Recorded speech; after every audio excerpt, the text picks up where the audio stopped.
Hello and welcome back to mechanics. In this lecture we will develop a relationship that will help us express the bending stress as a function of the bending moment in a beam. This is based on the three assumptions that we established in the previous lecture. So if we consider a beam, a simply supported beam acted upon by some forces and being supported by a pin and a roller with corresponding reaction forces as shown in this diagram in Z. We should also consider a system of coordinate axes in 3 dimensions, x, y, z, as shown. And in order to determine what's happening within the beam, let's consider a very small, infinitesimally small element that has a length equal to dz, and then extract this element from the beam and draw separately its free body diagram. So this would be the element seen in elevation, just blown up a little. Its length is dz, and it is acted upon by the internal forces, the shear force and bending moment, which we will assume are the same, that will not change along the length dz, and that's because dz is a very, very, very small portion of the beam. Now, under the effect of the forces and obviously of the internal bending moment, this small element will tend to deform and will tend to become, because of again the bending moment, become or have the shape of a trapezoid, like shown in purple in this diagram, in this free body diagram. The sides of the trapezoid will be straight, and this is because of the assumption that we made last time, that plane sections remain plane.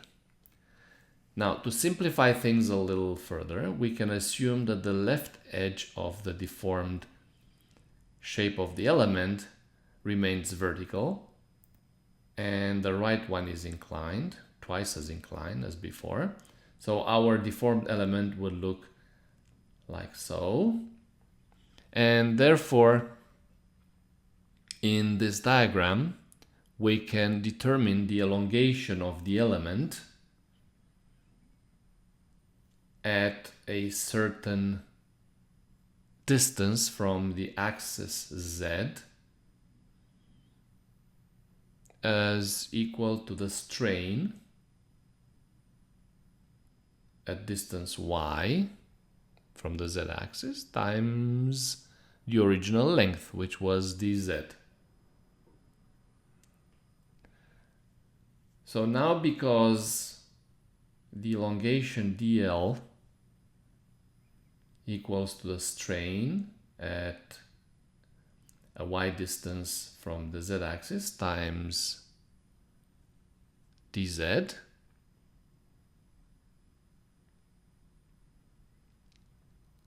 then we can easily conclude that the strain is proportional to the distance from the z-axis, and this is because the deformed shape of the element is linear, is a straight line, due to the assumption that plane sections remain plane.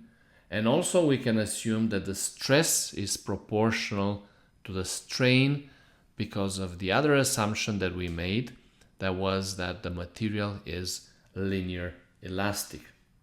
Therefore, we can conclude that the stress is proportional to the distance from the z-axis, or you can write these equations as sigma equals to a constant k times y. So constant k times y. And having said that, the question that, or questions that we need to ask ourselves are, firstly, what is the constant k? So we need to determine this constant. And also, where exactly is distance y measured from? Or in other words, where is that location of the z-axis or the neutral axis with regard to the section? So for this, let's look again at the side view of the beam where the element was cut. So this would be the internal moment at that cross section. And of course, the internal moment will now generate a bending stress within the beam, which, as we concluded,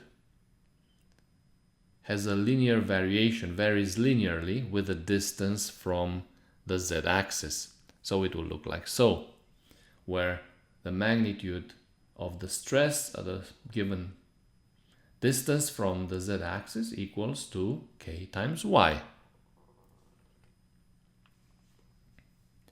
Now, these are the side views of the beam, and we need to ensure that these two systems are equivalent. So the actual stress on the right-hand side corresponds to the bending moment that is applied on the left-hand side. For equivalency, as you know, we have to establish or verify that two relationships are valid. So the sum of the forces on both systems are equal, and the sum of the moments with regard to some point on both systems are also equal. So for this, let's consider now the cross section of the beam. Let's say the beam has a general cross-section type like the one showed in this diagram. And let's consider a small elemental area element having an area dA, very, very small dA, located at an elevation at a distance y from the horizontal z, or in this case x-axis.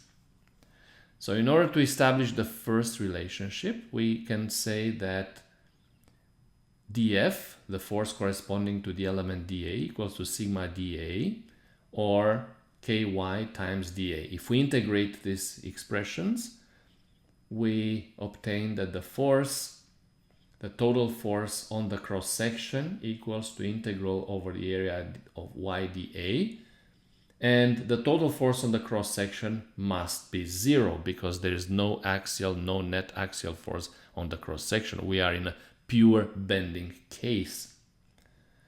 Now, having said that, we know that k, the constant k, must not be zero because the element does deform due to the action of the bending moment, and stress is generated within the beam. So therefore, only the integral of the area across the area of y dA equals 0. And this is nothing else than the first moment of area about the x-axis. And this expression will only be 0 when the x and, of course, the z-axis will pass through the centroid of the cross section. So in other words, distance y will be measured from the centroid of the cross section.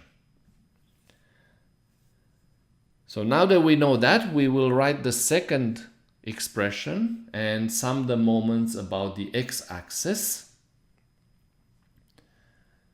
So this would be the moment corresponding to the force attributed to the small element dA.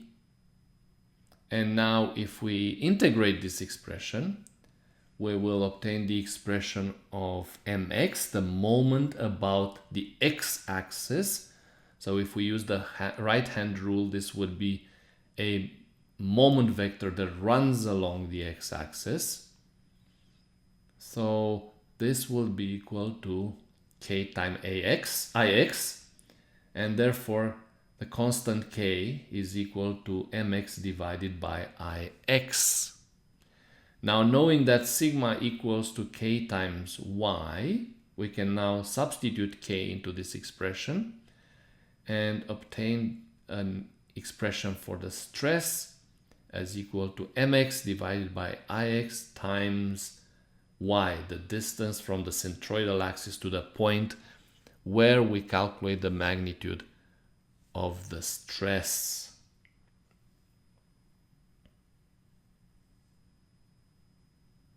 Now, this expression has indices of x, so this is valid for bending about the x-axis. If bending occurs about the y-axis, so in cases where forces would be horizontal or acting horizontally on this beam perpendicular to the screen, then the indices x will change to y and the distance y will change to x.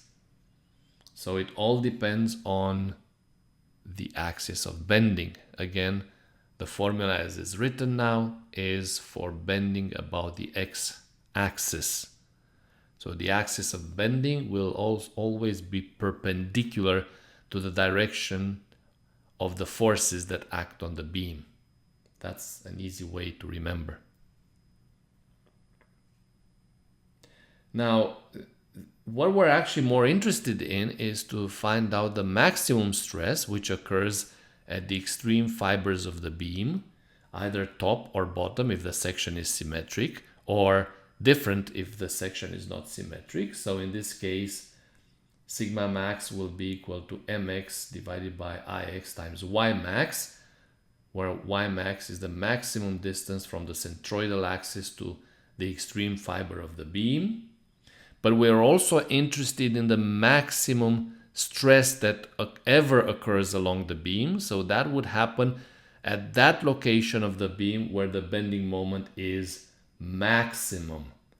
So this is what we're looking for when we are trying to design a beam. The maximum moment along a beam that will generate the maximum stress at that location in the beam, and we will design for that. So thank you very much for attending this video lecture, and I look forward to seeing you at the next one.